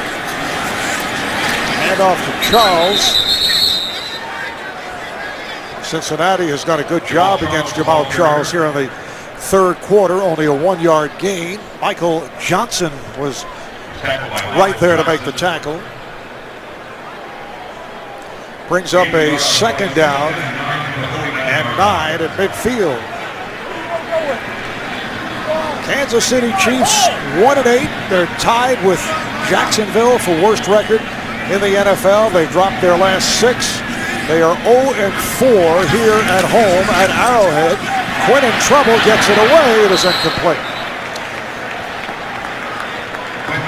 Charles in the area as the intended receiver. And Geno Atkins was in the face of Brady Quinn. The good thing for Brady Quinn, when he came here to Kansas City, he had worked with Brian Dable, the offensive coordinator, in the past. The two were together in Cleveland when Dable was the offensive coordinator there. So Brady had said that almost 80% of the offense was carryover to what he had when he was with the Browns. 3rd down and 9.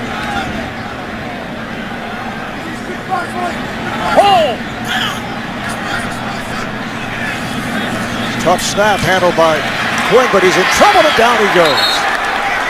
Taken down by Adam Pac-Man Jones, who comes off an outstanding game last week against the Giants. 2nd sack of the day for the Bengals. Well, this ball's got to come out. I mean, they're just bringing, you got the linebacker, you're going to see Adam Jones, he's going to come off the edge, and they're just not enough men to block him all. See right here, this ball's got to come out.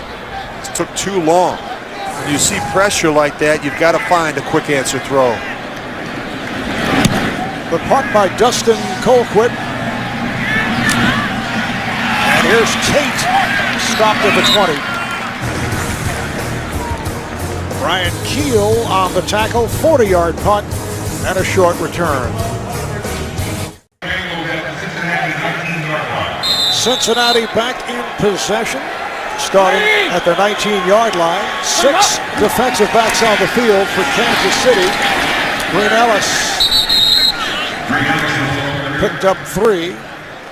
Well, you can get coverage of every game on the go with NFL Mobile for $5 a month. Watch live streaming of every touchdown with NFL Red Zone, as well as NFL Network's 24/7 coverage. Call ** NFL to download or go to NFL.com/mobile. 2nd down 7. Bengals with the ball and a 21-6 lead. Completion to A.J. Green right at the marker. Brandon Flowers, the left corner, makes the tackle. And it's a 1st down. It's going to bring A.J. Green in short motion and then just run a little out route against Flowers. And look how far off some of these corners are playing. I mean, that's the respect that they have for the speed of A.J. Green. A.J. with his 5th reception, 71 yards, including a touchdown to make it at least 1 touchdown in 9 straight games. Green Ellis, see that hole open on the left side. The franchise record is 10, held by Carl Pickens over 2 seasons, but in terms of a single season, A.J. Green passed T.J. Hushmanzada. Well, he's a special player. I mean, he's got that rare combination of size and speed and athletic ability that makes him so difficult to defend in the vertical passing game. You know, he's tall, he's got that great leaping ability, terrific hands. We know about that. We saw him juggle the iPhones a couple of weeks back, and he does such a great job tracking the ball when it's in the air. Dalton able to stand in, and now fires one. Great effort by Tate, and he made the catch in bounds. That's an incredible catch.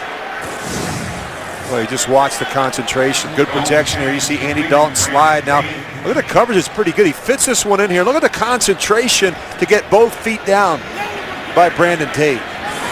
It's good for 24. First out of the 44-yard line. Green Ellis. Stopped by Javier Arenas, picked up 7. Getting back to A.J. Green, the all-time record is held by your former teammate Jerry Rice. He went 13 straight games with at least 1 touchdown or more. Yeah, he'd let you know too if he wasn't getting enough catches. He wasn't shy about telling you in the huddle, hey, throw me the ball. 2nd and 3. And it's Green Ellis coming up short of the first down, picked up about a yard. Well, they always get him involved in the game early. Look at this great catch against some really good coverage. You see the double move and the fact that he knows he's going to get slammed here at the end. Of course, Trent is trying to get him in space. They love the quick screen game to all the receivers because they have offensive linemen that can get out in front of it. But A.J. Green, 14.2 yards per catch. Mohamed Sanu in the backfield takes the flip. And he is hit. He is crushed. Got back up. He is down. Derek Johnson put his shoulder into him. It's a loss of 4. Yeah, if Mohamed Sanu is going to be in the backfield, he better brace himself for those type of hits.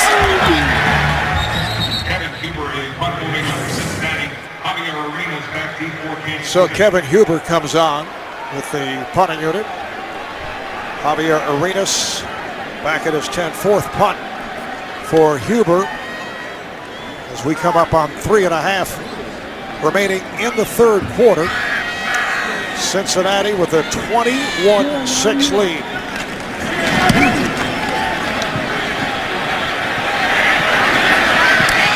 And this one is down inside the 5-yard line.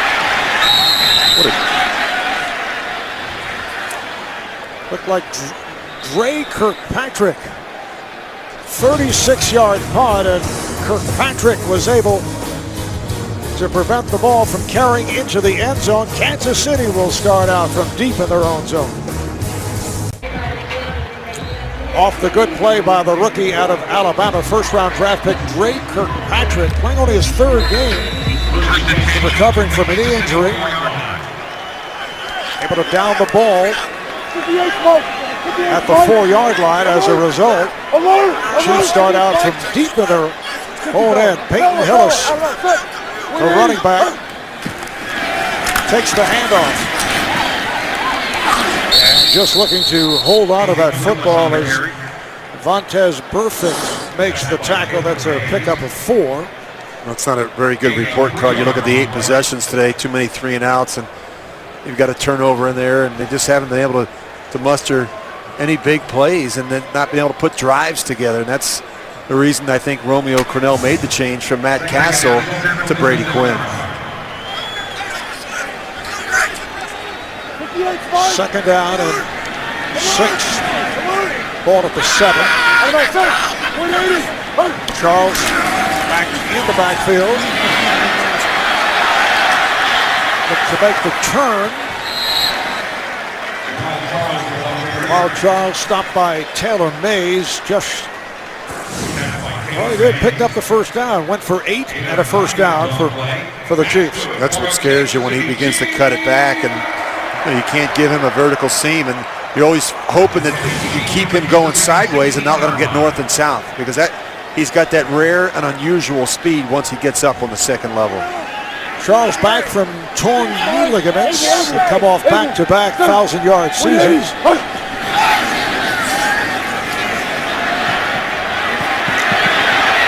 Brady Quinn sliding at about the 18-yard line.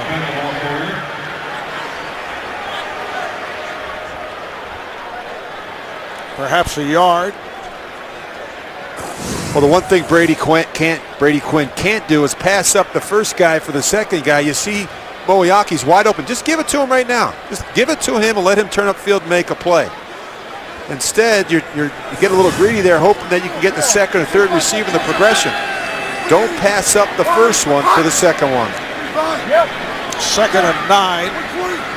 Coming up on a minute left in this 3rd quarter. It is bobbled loose and then covered up by Quinn.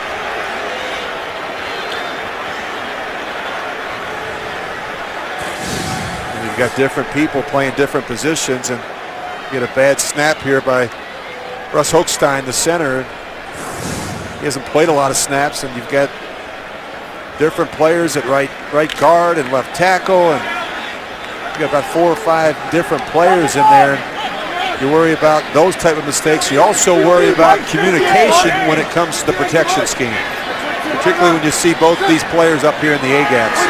We talked before the game about this being a makeshift line, and it's been shuffled since the game got underway. Moriarty on the catch.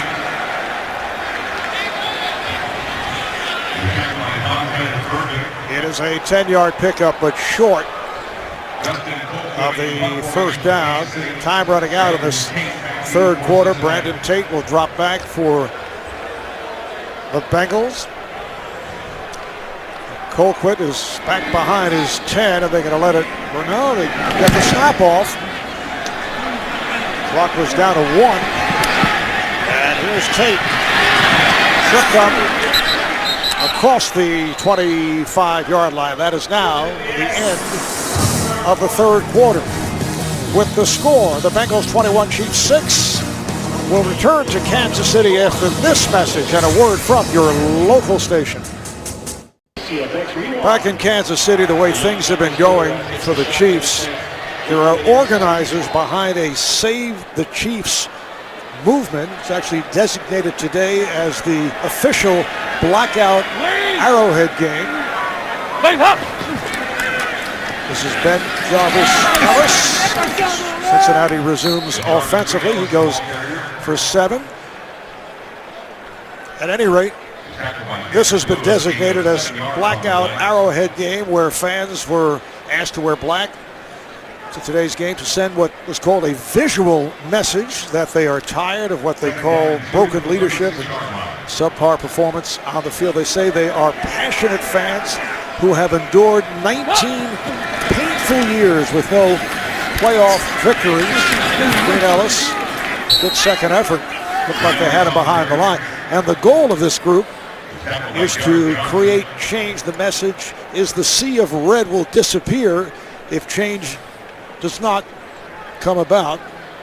And a pretty good group as we looked around the stadium, although many fans left at the end of the third quarter.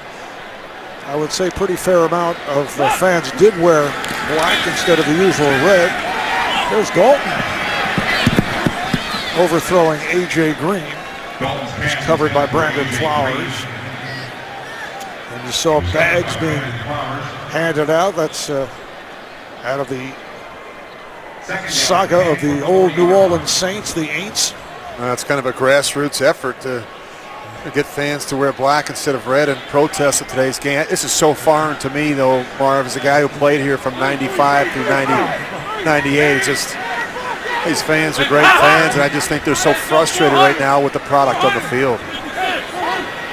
Well, for a long time, this was one of the magnificent franchises in the NFL. Bierman able to accelerate for a first down. He goes for 14, stopped by Elam.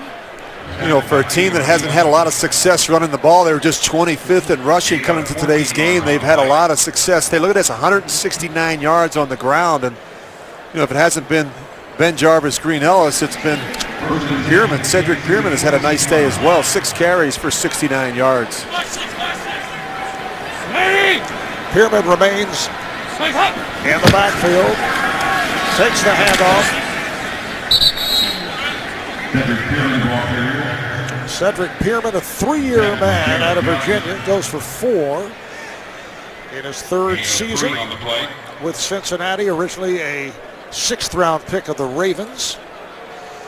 You know what they do well in Cincinnati, and I think it gets to Jay Gruden, his philosophy. A couple times each quarter, they take a shot down the field. Now, they don't always hit him. We just saw him miss A.J. Green, but they take shots, and you just know it's going to happen. And when you break down their first 9 games, that's what shows up. That's the philosophy. They're going to be aggressive with their play call. Play action. The sidearm pass is dropped by Green, who's upset with himself. We're set for an update. Let's go to JB and Bill Cowher. Detroit getting it done. Yeah, after Matthew Stafford threw a pick 6, he comes back now. He's going to find Calvin Johnson 25 yards out. His third touchdown of the year. Detroit goes back on top, 17-14. 4 catches, 113 yards, and a touch today for Megatron. Back to Marv and Rich. A little bit of a surprise, guys. Mike McCarthy, 11-1 all-time against the Detroit Lions.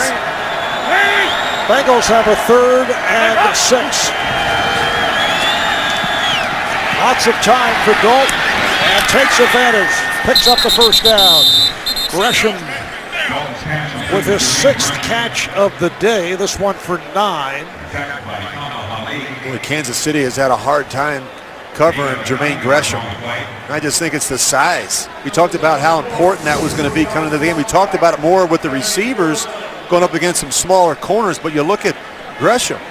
I think not only does he have a size advantage, but he's got a speed advantage against some of these slower linebackers. Well, 6 catches for Gresham, 5 for Green, including another touchdown. Now Green Ellis is in there for this first and 10. Able to break the tackle behind the line, gets inside the 35, brought down by Javon Belcher. Set for another update, JB, Bill Cowher. Dallas narrowing the gap. Yeah, they were down 13-0 at half, and here Felix Jones takes it over. 10 unanswered points into the 4th quarter.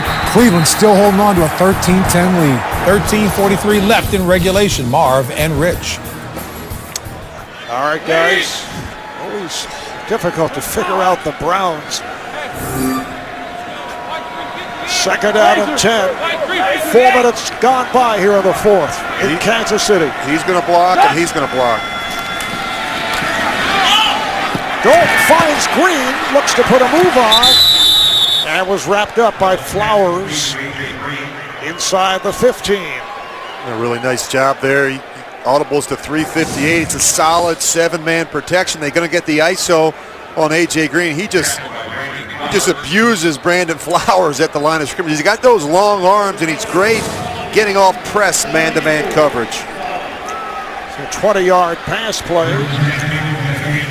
We got these centers mic'd, and I can hear some of Andy Dalton's audibles. And as a guy who played with John Gruden, Jay Gruden's older brother, I recognize some of the audibles that Andy Dalton's getting to. Well, Dalton with the pitch. Green Ellis stopped at the line by Justin Houston. Very similar philosophy, terminology, and verbiage. Haven't been in that West Coast system. You look at Jay Gruden there. When we sat down and visited with him last night, I said, do you have a special package of plays? Do you have a special spot on your call sheet for A.J. Green? He said, I really do. You know he does. He says he doesn't like to go into a game with, he wants to make sure he's got enough volume for A.J. Green, but he wants to make sure he doesn't go into halftime with A.J. Green only having 1 or 2 catches. He wants to get him active and going early. Well, 6 catches for Green and 6 for Gresham. There's Dalton, pumps, throws, intended for Sanu, and the defender Flowers actually had lost his balance. That's why Sanu's got to practice better. I mean, this was the ideal look. Andy Dalton was licking his chops. He was ready to throw it to him earlier. It just took Sanu a while to figure out what he was doing. Then Dalton tried to back shoulder him. You look at the press coverage at the bottom of the screen here, and Sanu's got to win this one. I mean, A.J. Green has been beaten up. Brandon Flowers, Sanu has got to win that one-on-one battle. 4 wideouts for the Bengals. 3rd down and 10 at the Chief 14.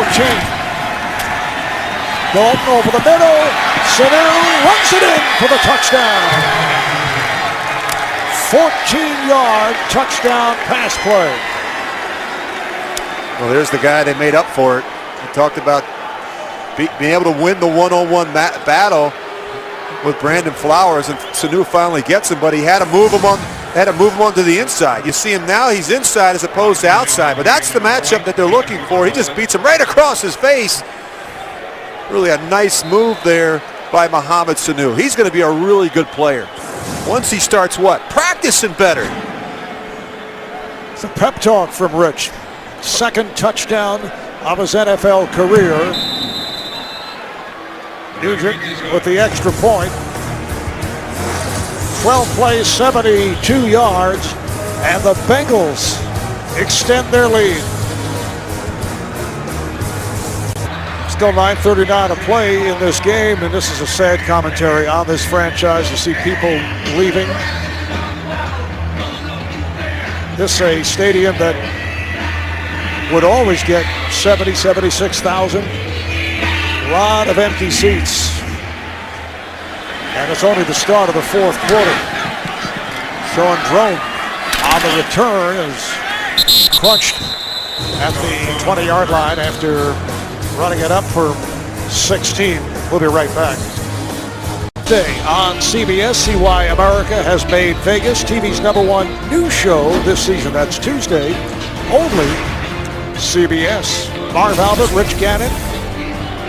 We're at Arrowhead in Kansas City. This stadium has just cleared out. Andy Dalton, a very happy guy, understandably. He has had another strong game. Bengals with a 28-6 lead. Kansas City takes over 1st and 10 from their 20-yard line. Charles in the backfield. Inside handoff. Tries to break it to the outside. He's tripped up after a short gain. Stopped by Adam Jones. He picked up 3 on the play. Coming up, time permitting after the game, the NFL Today update presented by Farmers Insurance. Join JB, Dan, Shannon, Boomer, and Coach Bill Cowher for all the latest NFL scores and highlights. 2nd down and 7. Brady Quinn, who's come out from Matt Castle in the second half, completes to Jamal Charles, and he has a 1st down. It's a 9-yard hookup. Perfect on the stop. Rich, you say you have been part of some teams that have had difficulties. Well, here are the Chiefs, 1-8, 6 straight losses. You go back to last year, they've dropped 16 of their last 19. 0-4 here at home. They've lost 8 of their last 9 at home. Number 66, 5-yard penalty, 1st down. Going back to last year, the call is on Hochstein. But how do you approach practice now? Next week, you're looking at a home game against Denver, a home game against Carolina. How do these guys stay up? Well, you got to be professional about it. You got to take pride in your preparation, your performance each week, and you got to keep coming to work each day with the attitude you're going to get better, and you're going to keep trying to find a way to win. I mean, it's the tough guys that can fight through the adversity. That's easy to say, but how many guys can really do that? Big hold for Charles, breaks free. Nice run for the 1st down, gets to the 45. Stopped by Chris Crocker as Jamal Charles goes for 17. I think what the problem is, Marv, is everybody starts worrying about their own situation. You know, am I going to get fired as a coach? Am I going to get replaced as a quarterback? You know, you look at the general manager, Scott Pioli. What's his future like? Is Clark Hunt, the owner, is he going to continue to stay with the program, or are they going to make a change? Quinn with a nice pass and a hard hit on the tight end, Moiaki, who made the tackle, and both Clements and Moiaki shaken up. 20-yard gain.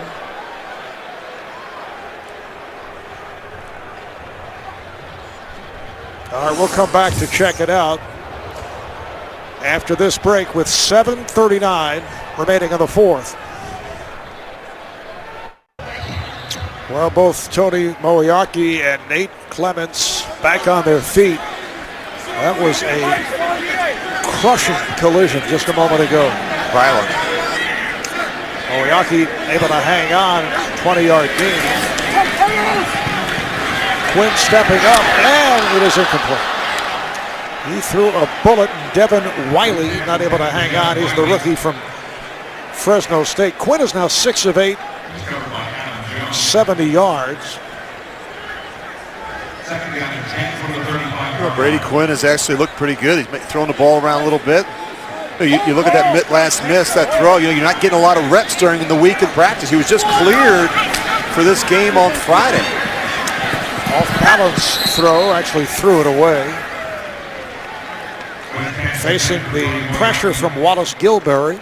He was cleared to practice early in the week, but he wasn't cleared to come back and play until late Friday afternoon. In fact, when we sat down with Brian Dable and Romeo Cornell on Friday, they weren't quite sure whether or not Brady Quinn would even be dressed for this game.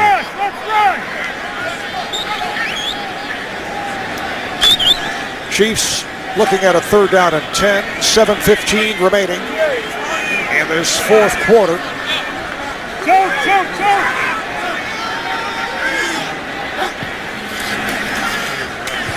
Screen throw, the cluster, Dexter McCluster picks up 8.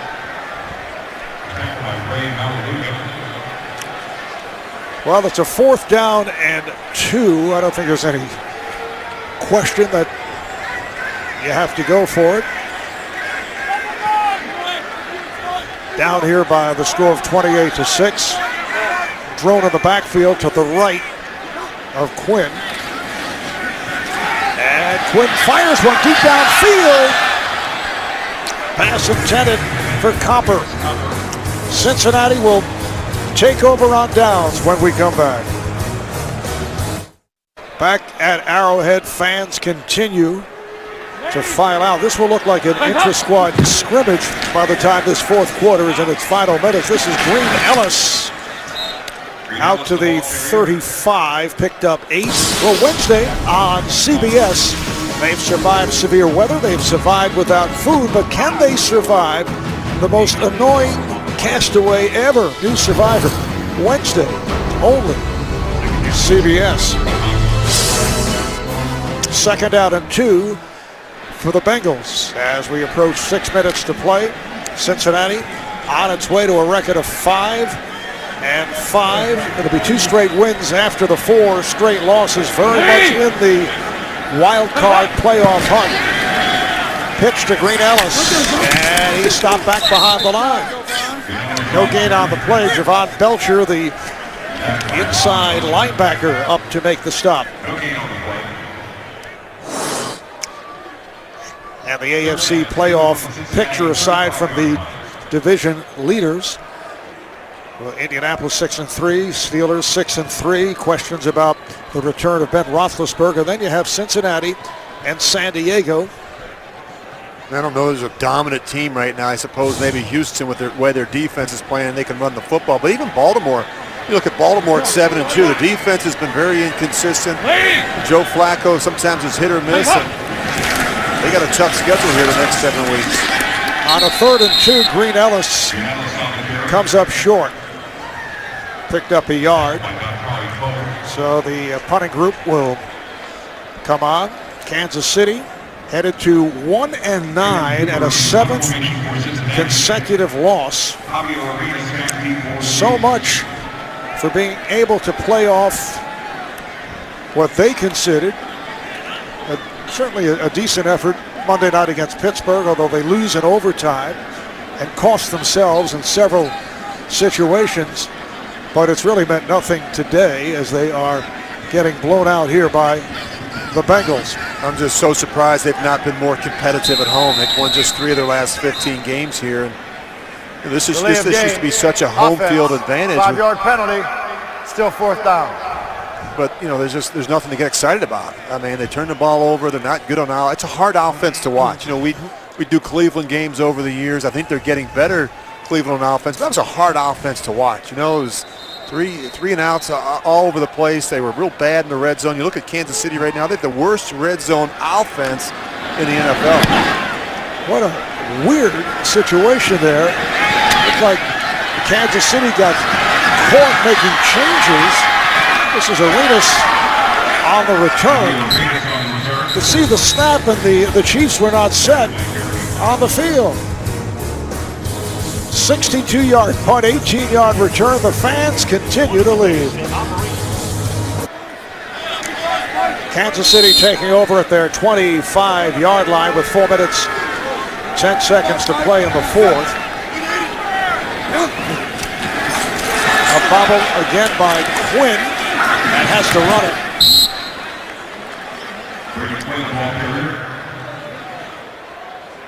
That's the way it's gone for the Kansas City Chiefs. Brady Quinn coming on in the second half from Matt Castle. Yeah, they make the simple plays look difficult. I mean, it's amazing. It's just been a frustrating day for the Kansas City offense. And certainly the makeshift line has not helped. Quinn was going to throw and then tucked it in. Covered up by Michael Johnson. Took them 5. Matt Castle not able to get anything going in the first half. Quinn's numbers are okay, but he really hasn't been able to move the ball. What they can't do is throw the ball in the perimeter. They can't get the ball down the field, and that's a problem right now. You know, the field really shrinks when all you can do is run the football with Jamal Charles, and you can't get it.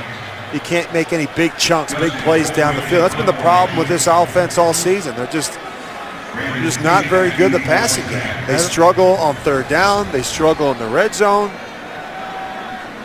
That was just a brutal possession for the Chiefs.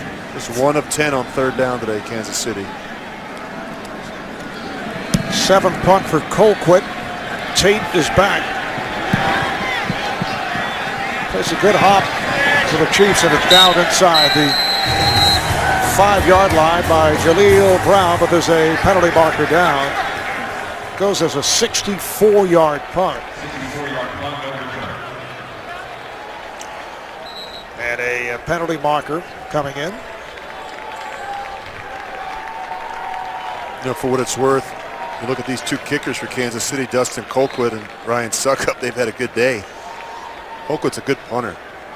It's good hang time, good directional kicker. Suckup's had good deep kickoffs. Made a couple field goals. And Colquitt certainly gets his share of opportunities. Illegal touching. Number 20 of the kicking team was out of bounds, first to touch. The illegal touching occurred inside the 5-yard line. Therefore, the ball will be placed at the 20-yard line. First down, Cincinnati. So the Chiefs hurt themselves as the illegal touch called on Sean Drone. Here's another look right at the bottom of your screen.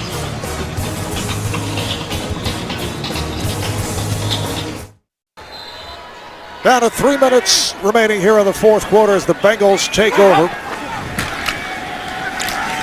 Green Ellis battles his way out to the 24-yard line. Well, you can help the victims of disasters like Superstorm Sandy. Text Red Cross to 90999 to make a $10 donation to the American Red Cross Disaster Relief Fund. CBS Cares. Second and 5 to the 25-yard line. 2nd and 5. And Jarvis Green Ellis, 24 carries, 101 yards, including a touchdown. And gets the call again. This time he is gang tackled, no gain on the play. And that brings us to the 2-minute warning. Cincinnati 28, Kansas City 6.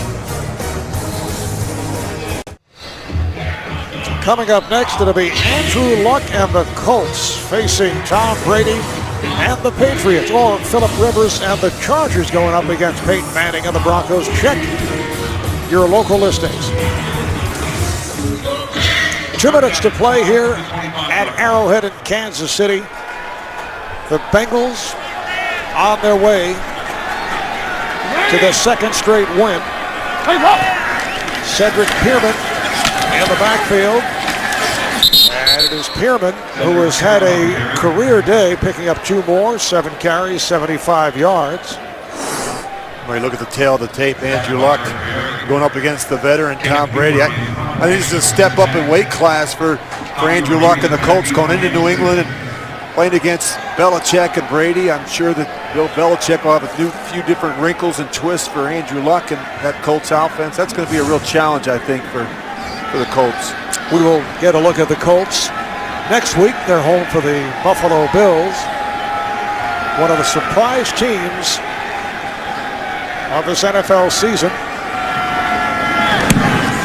Javier Arenas lets it fly over his head and takes a good hop for the Chiefs.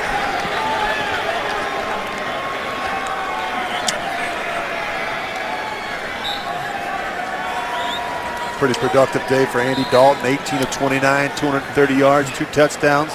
That's 2 weeks in a row now where he's not throwing an interception, and when he does that, I think the Bengals are tough to beat. And the problems that they've had is when he's been sloppy with the football and they've turned it over.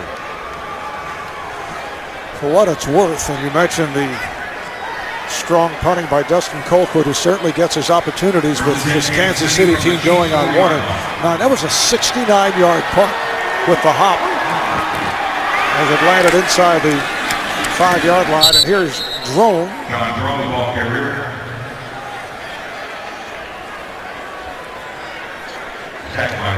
6-yard pickup. Well, it doesn't get any easier for Kansas City. They've got Denver next week. They got Carolina, both those games here. And pass completed to Steve Breston.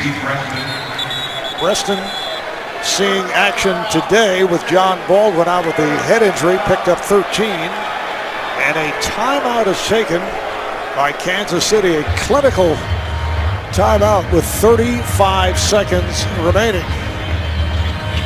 well, I think it's important for the Bengals here the next couple of weeks. They've got to get on a roll. They got Oakland, and they got San Diego, Dallas, Philly.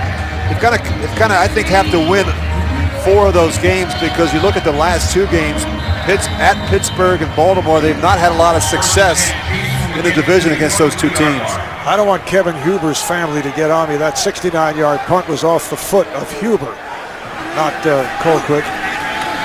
I can't take those Twitter messages anymore, Rich, as a Drone runs it out to stop the clock at 29 seconds remaining. So the Bengals go to 5-5, and as we have been discussing, very much alive in the playoff chase, particularly with a favorable schedule coming up. Of course, that does not guarantee anything, but you'd rather have a favorable schedule. Absolutely. So they make it 2 straight wins after the 4 straight losses. Quinn is taken down by Michael Johnson, and for Johnson, that is his 7th sack of the season. The Chiefs fall to 1-9. They now have lost 7 in a row, and going back to last season, they've dropped 17 of their last 20 games. And 0-5 here at Arrowhead on play action. Drone takes it, and that'll wrap it. Here come the boos for the few remaining here at the stadium. Final score, Bengals 28, Chiefs 6. Coming up next, game 2 of the NFL on CBS doubleheader. So for Rich Gannon, Marv Albert saying so long from KC